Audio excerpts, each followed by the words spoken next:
Music, especially performing music, has always been a very personal part of my life.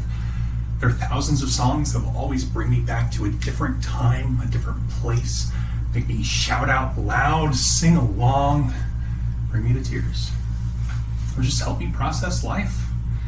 I consider myself an amateur musician. I took an early interest in music.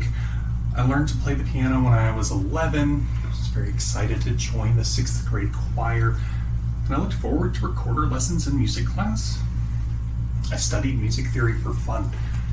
I love many artists and genres, but I don't pursue listening to music as much as playing it in the last few years.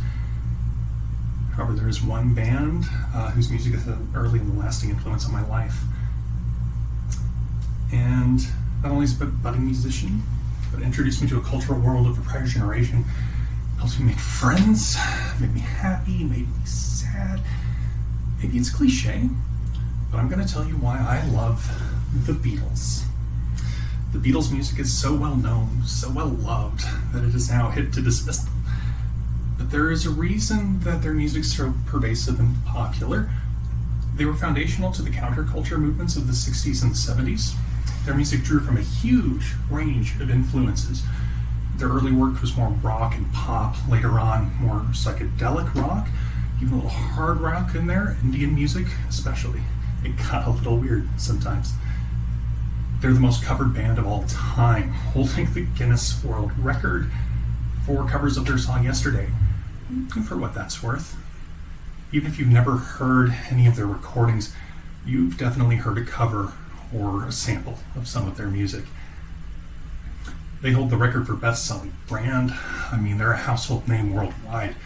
Their story has been mythologized, biographized, scrutinized by hundreds of authors and directors. But for me, their music means something more personal to my story. When I was maybe a third of my current size, I still mostly listened to the music of my parents or friends or my brother. I hadn't really formed any notions of what genres or music is or has been. Songs from the 40s, songs from the 80s were all just old songs to little kid me. With that lack of background, I didn't know that Nirvana was any newer or older than Elvis. My brother had started listening to 3 CDs that her dad had bought for him one summer. Sgt. Pepper's Lonely Heart Club Band, The Yellow Submarine, and The White Album. He would play those CDs over and over and over and over, and I did too. As a kid, I didn't really understand any context for the songs, the syllable differences, stylistic differences, what was controversial, experimental. It was just music that I liked and was encouraged to love. Our dad was a lifelong rock fan and music history enthusiast. He was happy to encourage his 2 boys, so we got more Beatles CDs, t-shirts, themed parties, and the really odd Yellow Submarine movie. Our friends also happened to be Beatles fans, something we didn't really understand at the time was ubiquitous, and we thought it was something special that we shared. My friends, who was class president, ran a Beatles-themed campaign. I made the t-shirts based on the Let It Be album. Let It Be is also a song that brought me back to the piano. I'd really learned playing piano after not having really played in many years. The Beatles were one of 2 artists whose music I initially challenged myself to learn, with varying degrees of success.